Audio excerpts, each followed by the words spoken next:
छात्र, आदरणीय अध्यक्ष महोदया, प्रधानाचार्य जी, संयोजक महोदया, समस्त शिक्षकगण व मेरे सहपाठी, जैसा कि आप सभी जानते हैं कि आज हम यहाँ पर विद्यार्थियों के लिए गृह कार्य उचित या अनुचित चर्चा करने के लिए एकत्रित हुए हैं। तो मैं हर्षिता तिवारी, कक्षा 7 की छात्रा, विद्यार्थियों के लिए गृह कार्य उचित है कहना चाहूँगी।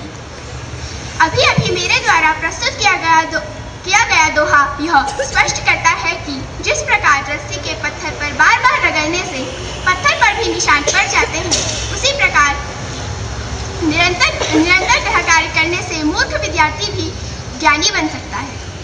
गृह कार्य आवश्यक है। सभी विद्यार्थी गृह कार्य द्वारा लाभ पा सकते हैं। जैसे कि गृह कार्य करने से हम परीक्षा के लिए पूरी तरह से पहले ही तैयार हो सकते हैं। दूसरा कारण यह है कि गृह कार्य करने से हम हमारी स्मृति ताज़ा कर सकते हैं। गृह कार्य हमें अन्य कई लाभ प्रदान कर सकता है।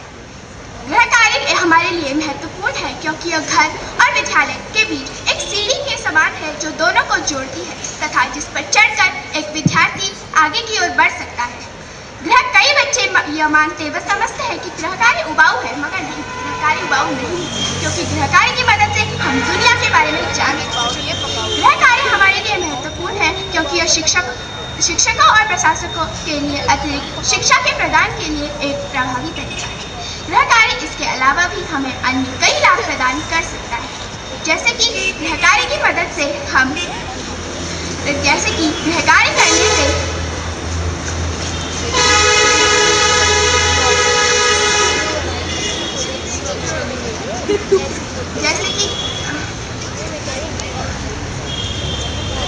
जैसे कि गृह कार्य करने से हम विद्यालय में किया गया कार्य दोहरा सकते हैं तथा जिसकी मदद से हम गृह कार्य करने से जिसकी मदद से हम शिक्षा में आगे बढ़ सकते हैं।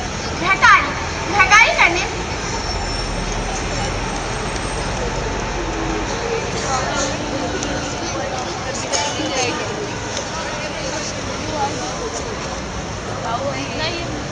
अभ्यास कभी कभी स्वीकार किए जाते हैं तो दूसरी बार खारिज कर दिए जाते हैं।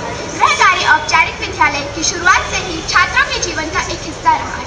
जैसे कि अभ्यास कभी कभी स्वीकार किए जाते हैं तो दूसरी बार खारिज कर दिए जाते हैं।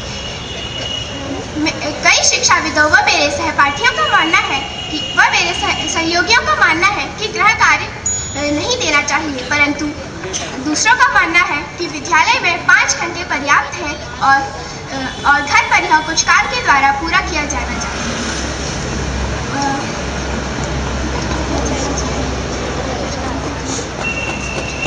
अंत में मैं यह कहना चाहूँगी कि गृह कार्य बहुत आवश्यक है क्योंकि गृह कार्य की मदद से विद्यार्थी में आत्मसंयम का भाव प्रकट होता है तथा जिससे वह उसका जीवन सार्थक होता है। धन्यवाद आपका।